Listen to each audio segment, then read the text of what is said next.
Bienvenue à cette grande édition du journal à langue française. Vous êtes en compagnie de Patrick Nilidindi. Tout de suite, l'essentiel de l'actualité. Le Rwanda et la Guinée-Conakry réaffirment leur détermination à renforcer la coopération et servir des modèles d'une coopération sud-sud réussie. Cela intervient après la signature à Kigali de 12 accords de coopération bilatérale dans plusieurs domaines entre les deux pays. Jean-Damascène Manichimwe nous fait le point. Les accords signés cette semaine entre le Rwanda et la Guinée concernent les domaines du tourisme, de la promotion des exportations, de la culture, de la jeunesse, de la modernisation de l'administration, de la diplomatie, de la défense de l'économie, de l'agriculture, de la santé, pour ne citer que cela. Le partenariat entre nos deux pays s'inscrit dans une perspective de complémentarité et une logique gagnant-gagnant. Par exemple, le Rwanda peut tirer profit de l'expertise guinéenne dans de nombreux domaines, notamment son expertise dans le secteur minier. De son côté, la Guinée peut bénéficier de l'expérience du Rwanda dans les secteurs de l'innovation et de la digitalisation des services publics. De plus, nos deux pays partagent une vision commune de la coopération sud-sud, construite autour des valeurs de solidarité africaine, de respect mutuel et d'autonomisation. C'est dans ce cadre que le Rwanda réaffirme son soutien au gouvernement et au peuple guinéen dans leur démarche pour la levée des sanctions internationales. Nous accueillons favorablement la récente décision de l'Organisation internationale de la francophonie allant dans ce sens. Le docteur Maurice Kouyaté, ministre guinéen des Affaires étrangères, estime pour sa part que le renforcement de la coopération entre les deux pays sert de modèle au panafricanisme réel prôné par les présidents Kagame et Doumbouya, fidèles aux idéaux des pères du panafricanisme. Nous sommes sous le leadership de deux panafricains. Aujourd'hui, le panafricanisme a beaucoup de pères, mais il se résume en trois groupes. Les panafricains fondateurs en Afrique de ce concept précieux, comprenant bien sûr son Excellence Ahmed Sékou Touré et son Excellence Osadioufou Kwame Nkrumah, son Excellence Julius Nyerere, paix à leurs âmes, et beaucoup d'autres, Nasser. Nous pouvons les citer. Ils sont les pères fondateurs en Afrique du panafricanisme. Ils représentent le premier groupe. C'est eux qui ont fixé le cap. Il y a aussi les panafricains de Facebook, de Twitter, qui bavardent et qui souvent attaquent un phénomène qu'ils sont censés défendre. Mais il y a un troisième groupe de panafricains auquel appartiennent nos deux leaders. C'est le groupe des panafricains qui prônent le panafricanisme de la réalité, du réalisme, du développement et du bonheur de nos peuples. Ces deux leaders se sont donc engagés à montrer d'abord que la distance géographique n'est pas un frein à la coopération entre frères. Ensuite, qu'on peut axer essentiellement la coopération sur le bonheur de nos populations. Et aux diplomates guinéens d'ajouter que la résilience des Rwandais et leur détermination à bâtir une nation digne après une page sombre de son histoire sont de nature à inspirer le monde, le continent africain en particulier. Et nous sommes ici sur les collines. Et nous sommes sur les traces du drame humain qui s'est déroulé ici. Et le monde devrait regarder sur ces terres à partir desquelles le drame peut se transformer en unité nationale, en défi national. Et le monde a à apprendre de cette terre, de ce pays. Nous en sommes les privilégiés parce que nous sommes avec vous depuis longtemps. Malgré l'histoire de votre pays, nous n'avons rencontré ici qu'un peuple. Une nation, un pays, que vous en soyez félicités. Et je pense que vous donnez la voix à l'humanité, à toute l'humanité, pour dire que l'on ne doit pas aller sur le chemin de la désintégration humaine. C'est une leçon que vous donnez au monde. Et je suis personnellement heureux d'être ici. Le renforcement de coopération et l'excellence des relations entre le Rwanda et la Guinée résulte des visites réciproques des présidents rwandais Paul Kagame en avril 2023 en Guinée et guinéen Mamadi Doumbouya au Rwanda en janvier en août 2024. La suite de cette édition à Kigali au Rwanda se déroule le 6e forum africain sur le thé ainsi qu'une exposition commerciale y relative. Ce forum rassemble des acteurs du secteur de l'agriculture, du commerce et d'autres personnes liées au secteur du thé à l'échelle mondiale. Ces derniers discutant de l'agriculture durable du thé avec une particularité de la protection de l'environnement ainsi que de l'avenir de l'agriculture et du commerce du thé sur le continent africain. Ce forum met également en lumière le fait que le thé n'est pas seulement une culture mais une source de revenus pour beaucoup car il génère des revenus et des emplois pour ceux qui travaillent dans ces secteurs. Depuis 2005, le secteur de la culture du thé au Rwanda a soutenu 659 projets qui ont contribué à améliorer la vie des Rwandais, en particulier dans les zones rurales. Un des participants du forum s'exprime ici sur les défis auxquels les agriculteurs font face.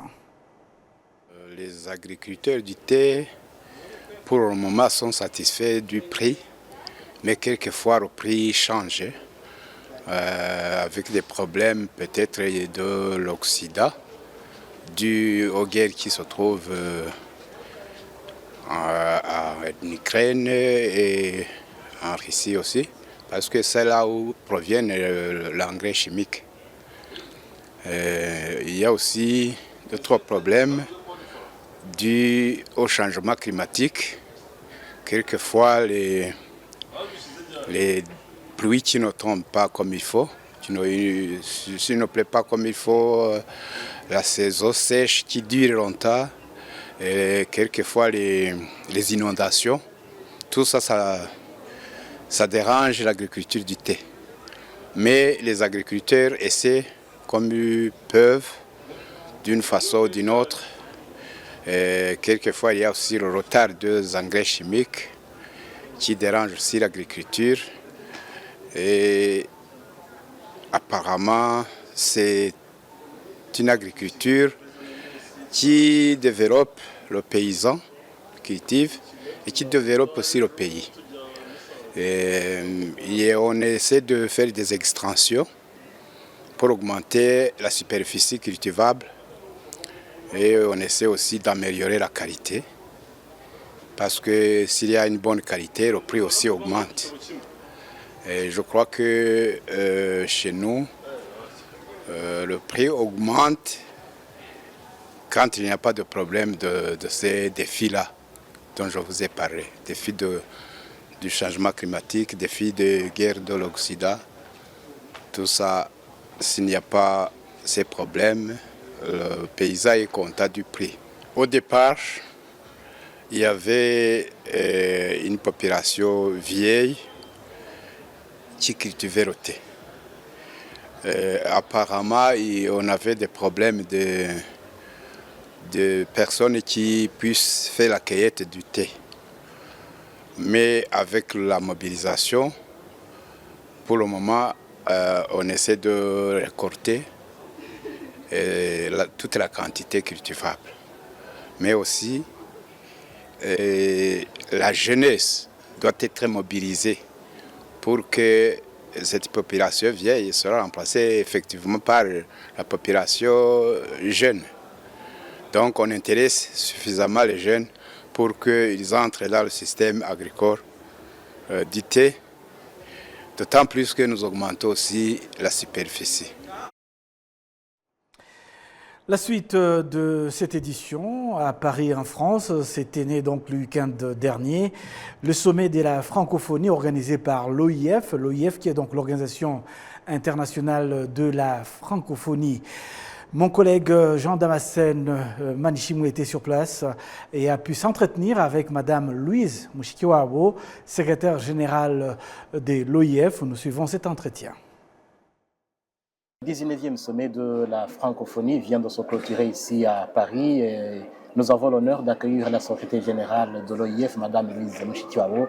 Bienvenue à la télévision rwandaise. Merci beaucoup. Madame la secrétaire générale, pourriez-vous d'abord nous parler de la participation à ce sommet? Avez-vous été satisfaite de la participation des chefs d'État et surtout des conclusions issues de ce sommet?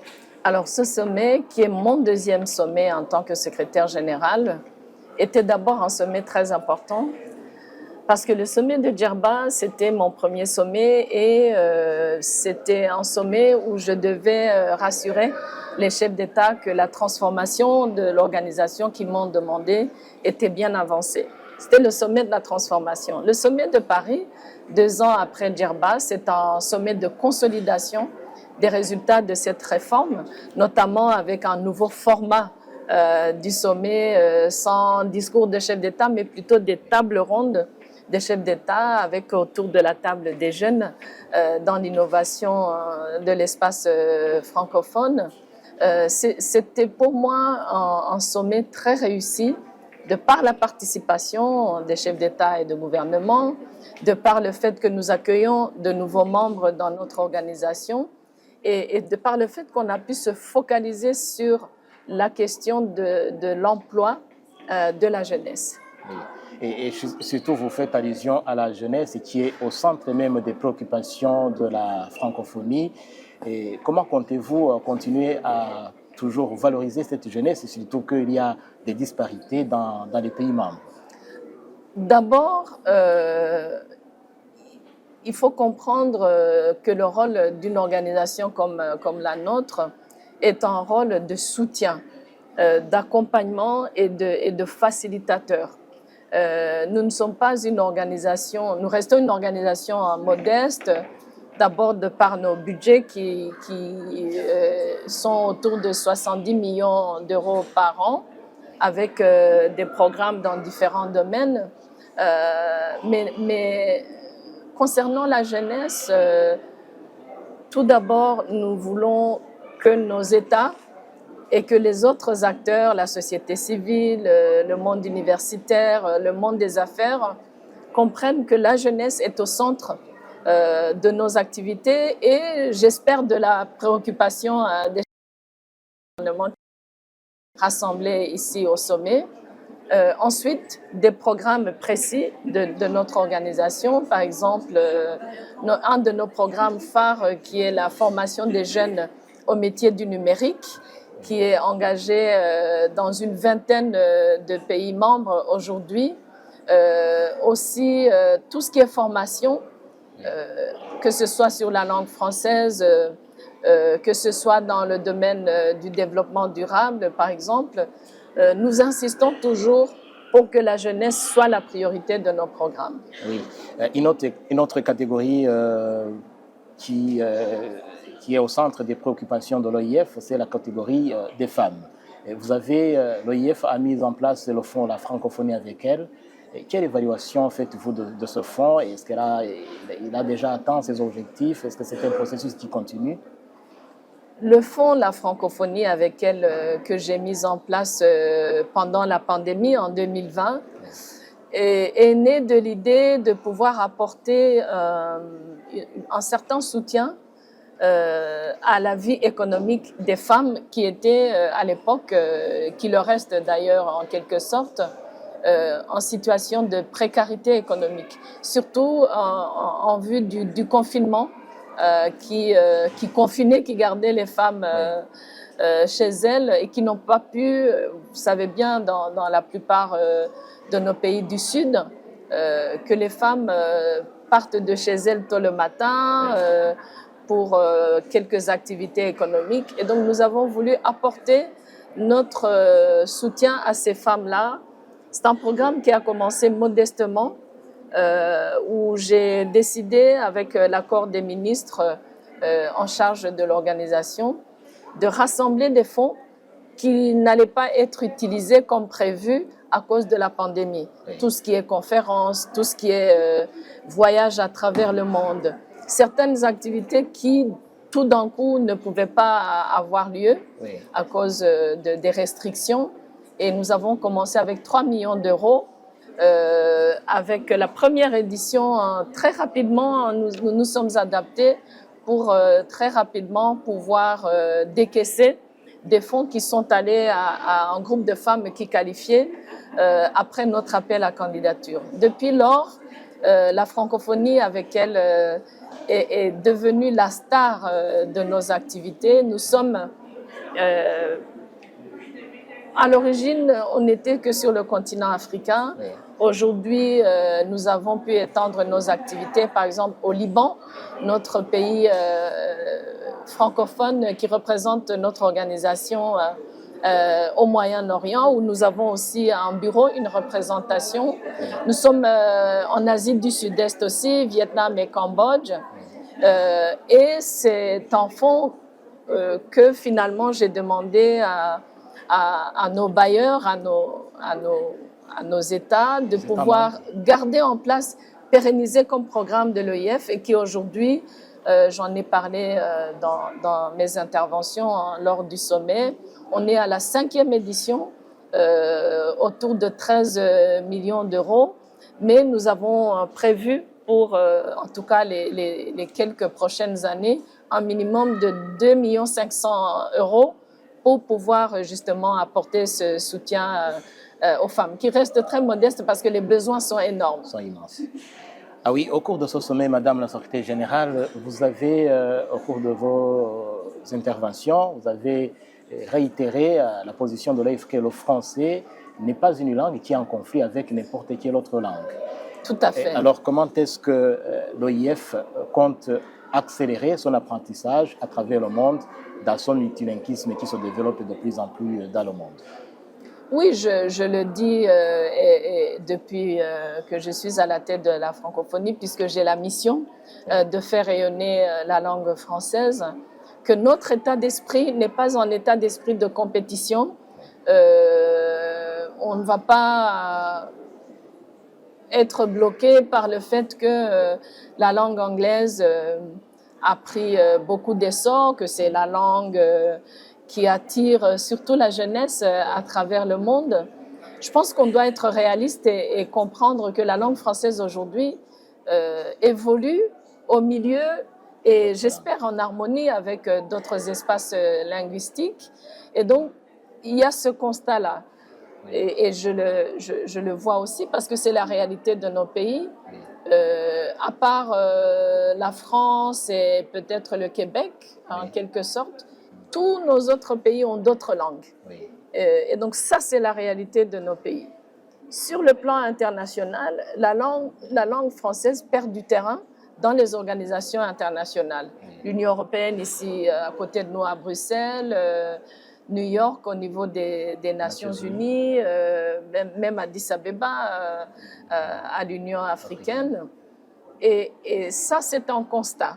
Au niveau de l'Europe aussi, nous avons 19 membres de l'OIF qui sont aussi membres de l'Union européenne. Donc mon rôle, c'est aussi de rappeler aux États que c'est eux qui portent la langue et c'est aussi eux qui prennent les décisions par rapport à l'utilisation de la langue française dans les organisations internationales. Oui. Et donc, pour nous, moi, j'aimerais beaucoup que la langue française ne continue pas de reculer. Comme je dis souvent, je suis pour arrêter le recul, faire reculer le recul du français. Oui. Mais je trouve qu'il ne faut pas trop s'en faire. On est une langue parmi d'autres. Nous sommes quand même un bloc très important. Nous ne devons tout simplement pas perdre de terrain.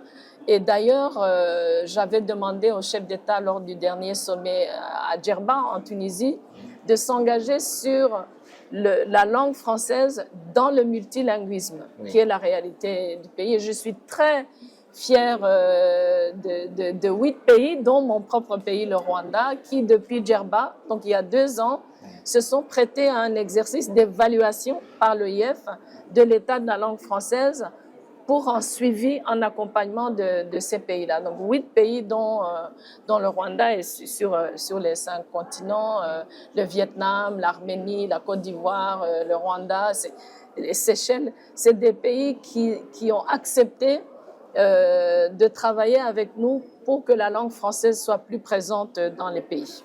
Et vous allez bien sûr continuer à appuyer ce programme de mobilité des enseignants de français. Tout à fait, tout à fait. Moi, j'aimerais beaucoup, on va voir pour la programmation, la planification de 2025, mais c'est un programme qu'on a dans 3 pays, les Seychelles, le Ghana et le Rwanda, et qui marche très très bien.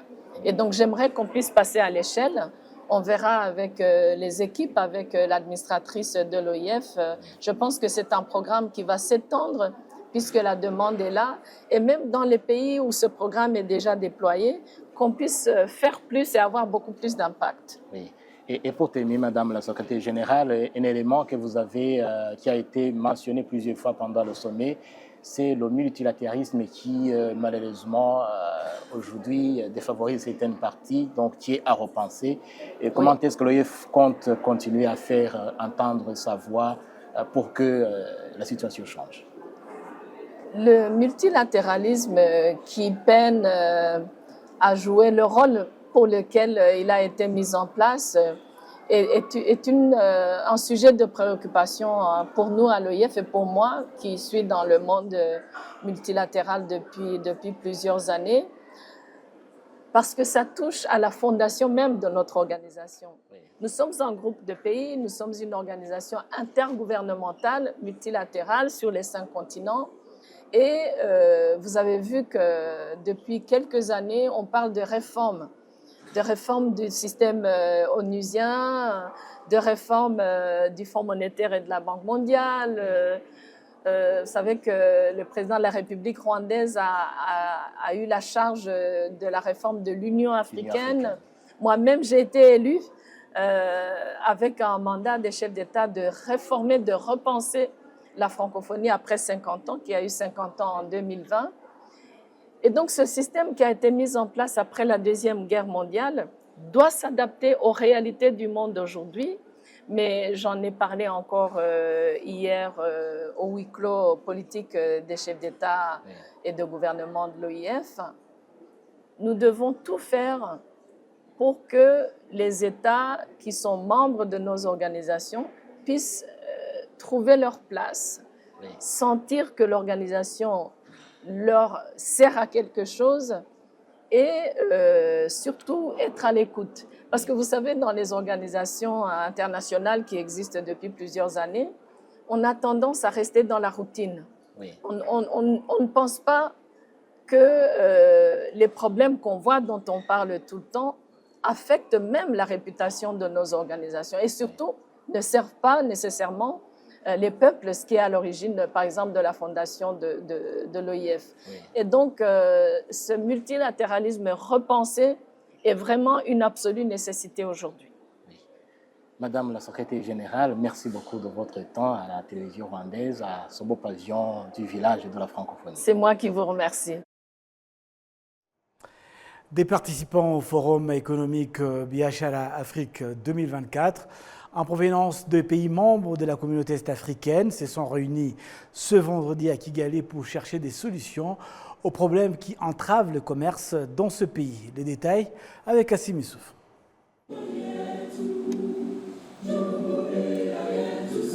Le ministre rwandais du Commerce et de l'Industrie, Prudence Sebahizi, présent à cette réunion, a fait savoir qu'il existe un défi majeur au commerce entre les pays membres de la communauté est-africaine, ajoutant qu'avec seulement 3 pays membres, le commerce entre ces pays ne représentait que 28% et que ce qui est surprenant, c'est qu'après l'adhésion des nouveaux pays membres et l'amélioration des accords commerciaux, les chiffres sont allés encore plus bas au lieu d'augmenter comme prévu. La secrétaire générale de la communauté de l'Afrique de l'Est, Véronica Moueni-Ndouva, est convaincue que le secteur privé est le moteur du développement de la région et qu'il doit se mobiliser pour tirer profit des opportunités offertes par l'intégration des pays membres de la communauté est-africaine. La directrice générale de Rwandair, Yvonne Makolo, a fait savoir qu'ils ont un grand marché dans la communauté est-africaine et qu'ils envisagent d'intensifier leurs efforts car la demande pour les services de Rwandair ne cesse d'augmenter dans la région. Il a cependant souligné que les prix demeurent élevés en raison des divers facteurs, notamment des taxes et des coûts élevés des produits pétroliers. Il assure tout de même que la volonté politique actuelle au sein de la communauté est-africaine pour résoudre ces problèmes et réduire les coûts est prometteuse, ce qui va ainsi permettre aux habitants des pays membres de la communauté est-africaine de voyager plus facilement. Parmi les défis que les opérateurs économiques ont signalés, l'on trouve la fermeture des routes empêchant le passage des marchandises et des restrictions à la circulation. Ils souhaitent que tous les produits entrant dans les pays de la communauté est-africaine soient soumis aux mêmes tarifs douaniers et ont souligné les problèmes liés au coût du transport aérien et aux tarifs élevés des services de télécommunications. Ont notamment participé à cette rencontre le ministre du Commerce et de l'Industrie, Prudence Sebahizi, le secrétaire d'État chargé de la coopération régionale au ministère des Affaires étrangères, le général en retraite James Kabarebe, et la secrétaire générale de la communauté de l'Afrique de l'Est, Véronica Mouenindouva, qui ont prêté une oreille attentive aux opérateurs économiques de la région qui exposaient les problèmes auxquels ils sont confrontés dans l'exercice de leur profession au sein de la communauté est-africaine. C'est donc avec cet élément que nous allons boucler complètement cette édition. Au nom de toute l'équipe qui m'a accompagné tout au long de ce journal, je vous souhaite de passer un excellent week-end en notre compagnie.